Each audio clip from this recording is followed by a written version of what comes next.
সম্মানিত শিক্ষকগণ, আসসালামু আলাইকুম। আমি মোহাম্মদ জাভেদ আলী, একজন সহকারী শিক্ষক। তো আমি আজকের ভিডিওটা নিয়ে এসেছি।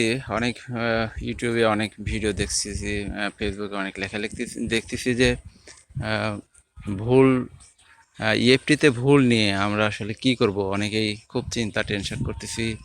কি করব, কোথা থেকে কোনো ভালো উত্তর পাচ্ছি না। হ্যাঁ, এটা সত্যি কথা, আসলে খুবই টেনশনের বিষয়। তো এটা নিয়ে টেনশন করে আসলে লাভ নাই, সমাধানটা খোঁজার প্রয়োজন। তো আমি যতদূর জানি, আমি আসলে একটু তথ্য দেওয়ার জন্যই আমি আসলে আপনাদের দ্বার প্রান্তে এসেছি। এই যে অনেকের এনআইডিতে ভুল হলো, আমি কীভাবে সংশোধন করব, একটা টেনশানে আছেন। আসলে এনআইডিতে ভুল এটা কোনো বিষয় না। এনআইডিতে ভুল আছে আপনার অনলাইন সার্ভিসেস ডট NIDW.government.bd, এই অনলাইনে আমরা গিয়ে কম্পিউটারের দোকান থেকে বা নিজেও যদি পারি নিজে সংশোধন করে নিতে পারবো। এবং বর্তমান সরকারের সময় এটা খুবই একটা সহজ প্রণালী হয়েছে যে খুব দ্রুত এটা সংশোধন হয়ে যাচ্ছে। তো সংশোধন হয়ে যাচ্ছে যেহেতু তাড়াতাড়ি, তাহলে আমাদেরও তাড়াতাড়ি এই কাজটা করা উচিত। আরেকটা জিনিস হচ্ছে যে ইএফটিতে যাদের ভুল আছে তাদের কারেকশন লাগবে কিনা। হ্যাঁ, অবশ্যই কারেকশন লাগবে। এটা প্রথম ধাপ থেকে পঞ্চম লট পর্যন্ত। প্রথম লটের অনেকেই বলছে যে প্রথম লটে লাগবে না, বা ইএফটি প্রজ্ঞাপনও বলেছে। যতই বলুক তারপরেও যদি ভুল থেকে থাকে অবশ্যই তাকেও কারেকশন দিতে হবে।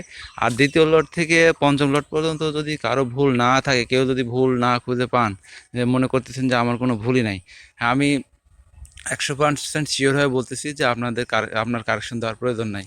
আপনার ভুল থাকলে আপনি কারেকশন দেবেন। এখানে প্রজ্ঞাপনে সেটাই বলা হয়েছে যে আপনার যদি ভুল থাকে আপনাকে অবশ্যই কারেকশন দেওয়া লাগবে, এবং কি সামান্য যদি একটা ডটেরও ভুল থাকে তাহলে আপনার প্রয়োজনীয় কাগজপত্র সহ মোট 8 প্রকারের কাগজ সহ অনলাইনে জমা দিতে হবে। এবং এটার ইএমআইএস এমপিও মডিউলে অবশ্যই দিতে হবে, এবং দিবেন। যদি না দেন তাহলে আমাদের সমস্যা হবে। যতক্ষণ না তারা অনেকেই বলতেছে যে ডটের বা হাইফেনের ভুল আছে, আমাদের লাগবে না। হচ্ছে আপনার ইমেজ থেকে বলেছে, প্রোগ্রামার বলেছে। আসলে এসব কথার কোনো ভিত্তি নেই যতক্ষণ পর্যন্ত প্রজ্ঞাপন না দিচ্ছে। প্রজ্ঞাপন দিবে, আমাদের আর কোনো টেনশন নাই।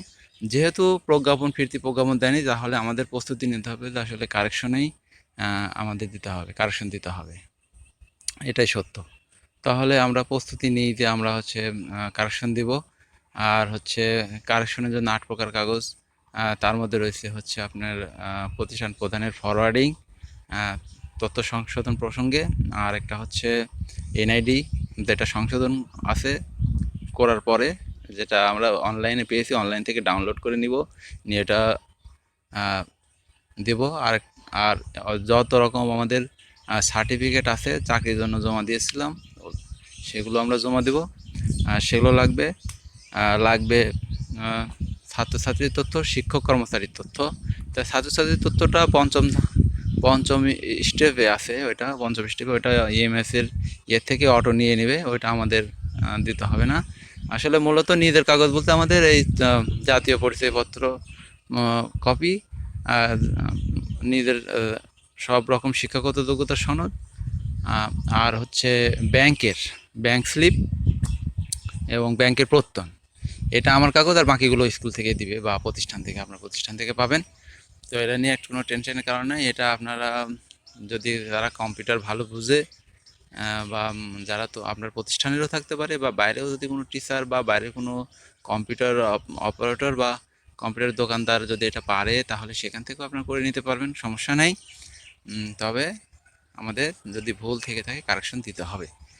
তবে এটা 6 তারিখের মধ্যেই, যতক্ষণ না ফিরতি আর কোনো প্রজ্ঞাপন দিচ্ছে এই সংশোধনের ব্যাপারে।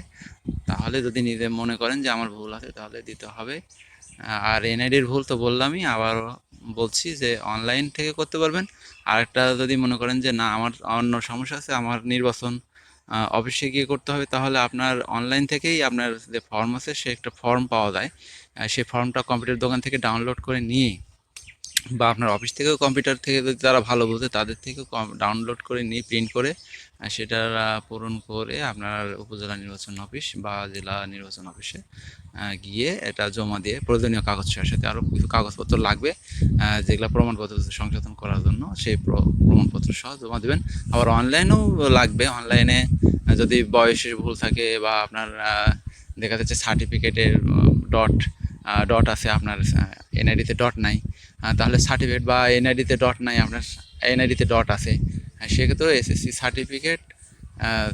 আর হচ্ছে যদি শিক্ষা প্রতিষ্ঠানের শিক্ষক হন, অবশ্যই শিক্ষা প্রতিষ্ঠান থেকে একটা প্রধান শিক্ষক বা প্রিন্সিপালের একটা প্রত্যয় নিলে আরও দ্রুত কাজটা হবে। এটুকুই আমি বললাম। আর যদি কোনো কিছু জানার প্রয়োজন হয় আপনারা কমেন্ট করতে পারেন, আমি যথাযথ চেষ্টা করব উত্তর দেওয়ার জন্য। ধন্যবাদ সবাইকে। আমি এটুকুই বলার ছিল। ঠিক আছে, ধন্যবাদ সকল সম্মানিত শিক্ষকবৃন্দ। আসসালামু আলাইকুম।